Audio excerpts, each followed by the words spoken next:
My name is Corellia Valencia, and the musician I chose for this project was Johnny Cash, also known as the Man in Black.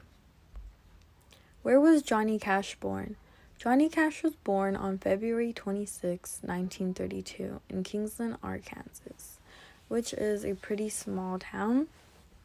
Johnny Cash grew up in a poor farming community, and Johnny was actually the fourth of 7 children, so it was a pretty big family and they were pretty poor. His parents named him JR, but neither the J nor the R stood for anything, which was pretty unique.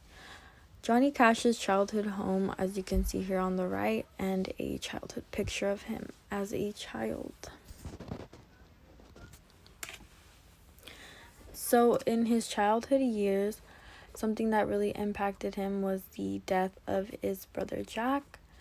At the age of 12, he really grew up looking up to his brother, who he really loved, and Jack would work to support the big family since they were really poor. And one day, cutting wood, he accidentally got pulled into the table saw, which mangled his midsection of his body.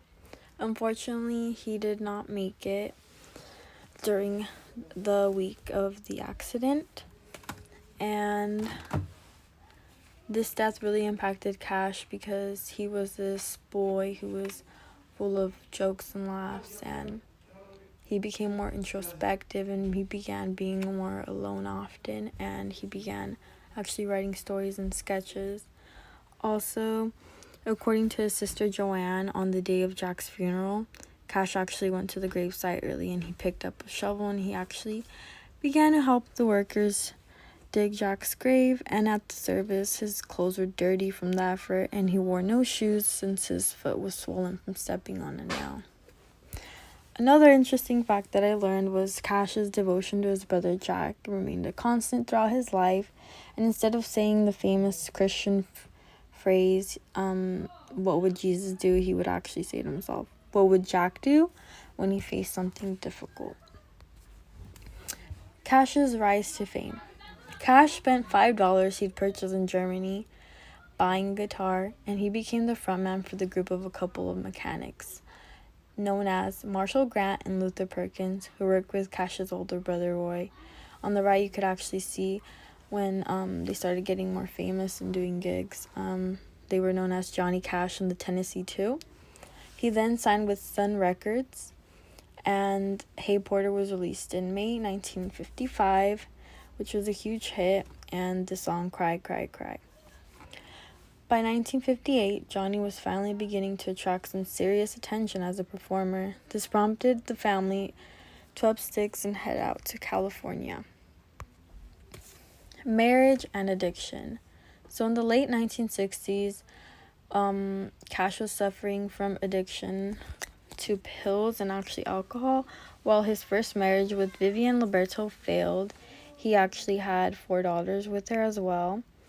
He then, in 1965, was arrested for carrying a large quantity of pills across the Mexican border at El Paso.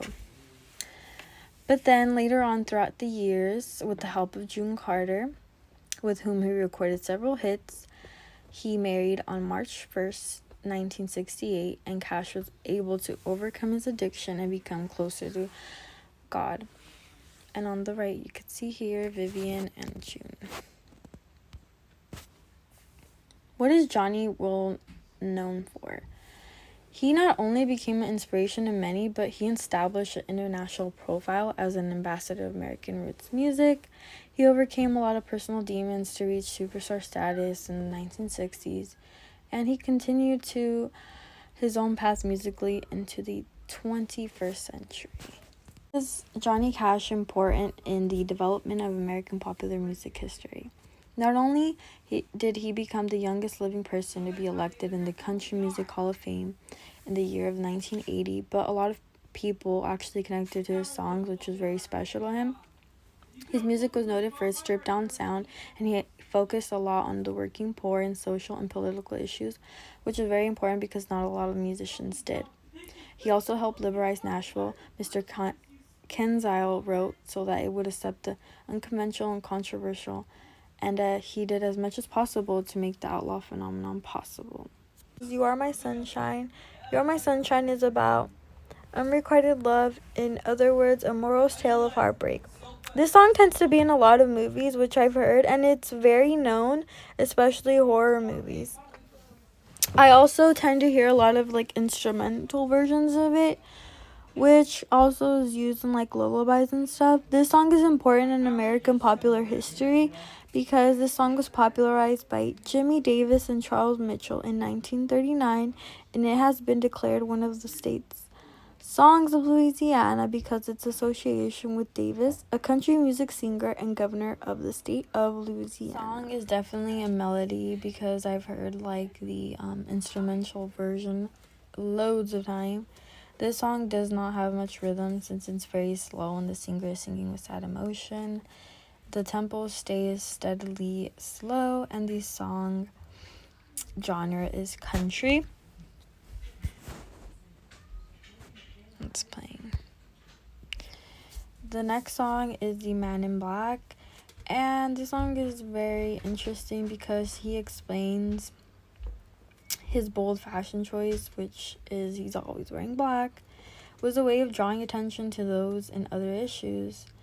It's very meaningful because he is stating that he wears black because, for example, in one of the lyrics, he says, I wear the black for the poor and the beaten down, living in hopeless, hungry side of town. I wear it for the prisoner who has long paid for his crime, basically explaining all of those things on why he wears black. And Cash is shining a lot on the issues on why he wears black to remind everyone that the world's not a perfect or even a good place all the time.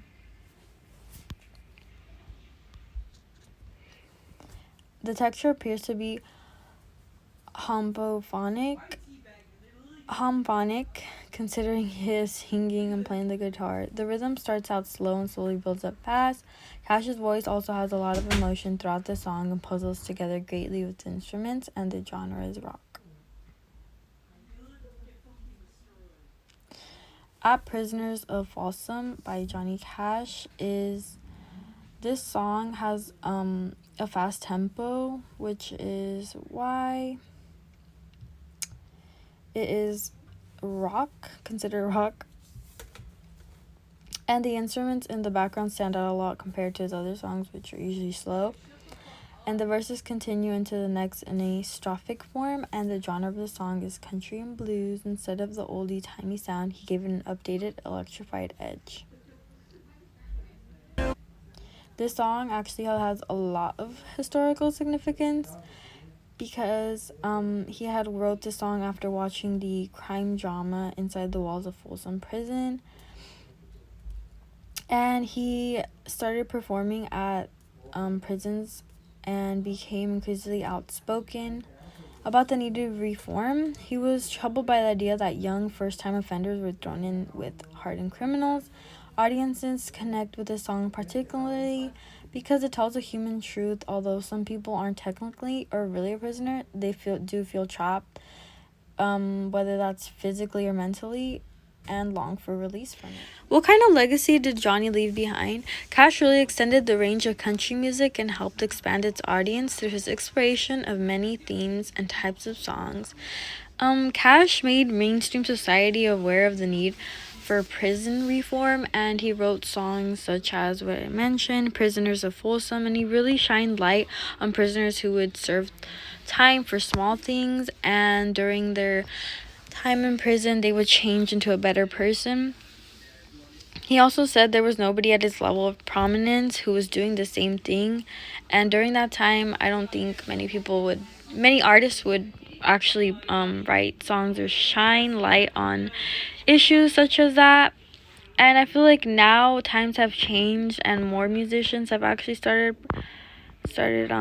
bringing awareness to problems such as this, which is really great. Overall, Cash was a great musician, and through his mistakes, he proved that he was a better person. And this is my works cited. Thank you for watching.